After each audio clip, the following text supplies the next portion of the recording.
哥哥去学校，哥哥去学校。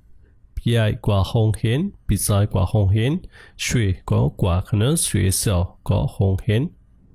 Sở hóa suy nở, sở hóa suy nở, sở hóa qua đi lấy này cả, sở hóa qua lấy này cả nó. Ok, anh này có, lúc khi nó có ăn sắp gần cả nó, nở này cả. sở hóa去学校，sở hóa去学校，sở hóa qua hong hiến này cả. 小翔去厕所，小翔去厕所，小翔挂ห้องน้ำกว่าห้องพายคะเนาะ厕所บอกว่าห้องน้ำห้องพายคะเนาะถังพาย陈老师去教室，陈老师去教室ครูสอนฉันกว่าในห้องเรียนนี่ค่ะ教室ก็บอกว่าห้องเรียนคะเนาะ陈老师ครูสอนฉันช่วยกว่า教室ในห้องเรียนค่ะ爷爷去公园，爷爷去公园ปูกว่าในสวนนี่ค่ะเนาะ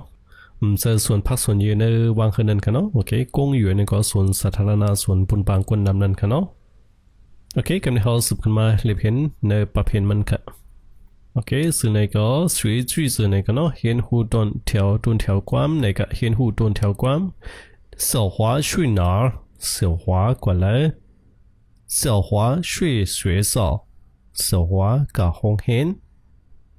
小翔去厕所小翔挂红南陈老师去教室ครูสอนฉันกว่าห้องเห็นกว่าในห้องเห็น爷爷去公园ปูกว่าในสวนปูกว่าในสวนเล่นแห้งในค่ะกำลังเขาสืบกันมาด้วยทางค่ะ哥哥去学校妈妈是医生早上他去医院我去幼儿园哥哥去哪儿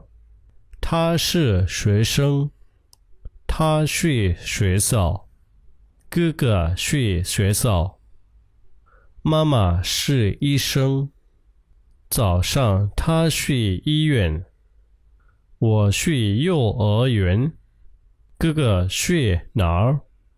他是学生他去学校พี่ไอกว่าห้องเห็นไม่เป็นโมยาข้างในมันนานกว่าห้องยาก็กว่าห้องเห็นล้วนเล็กพี่ไอกว่าแล้ว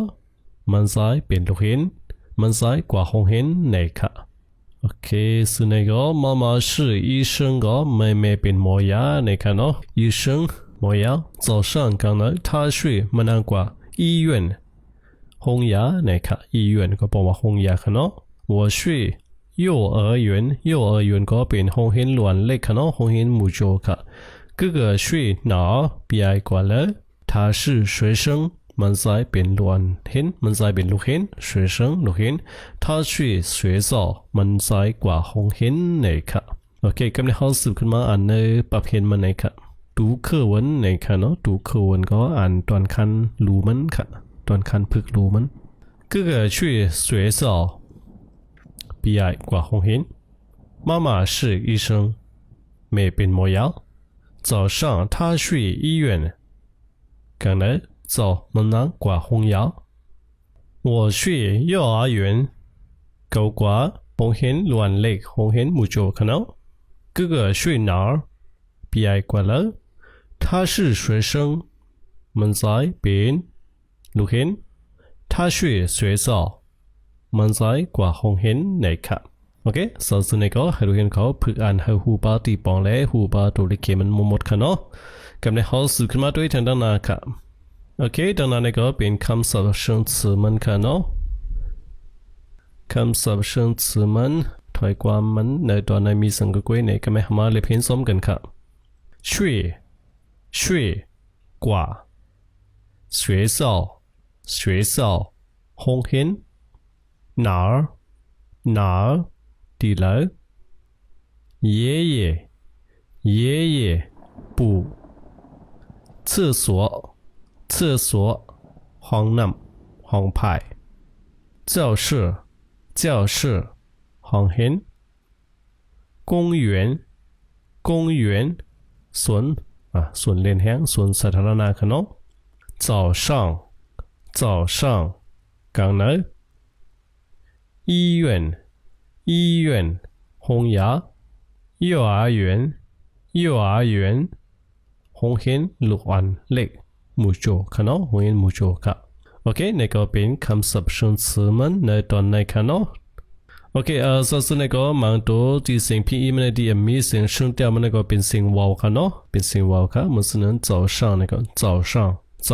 นี่ค่ะเนาะมัน是那个爷爷นี่ค่ะ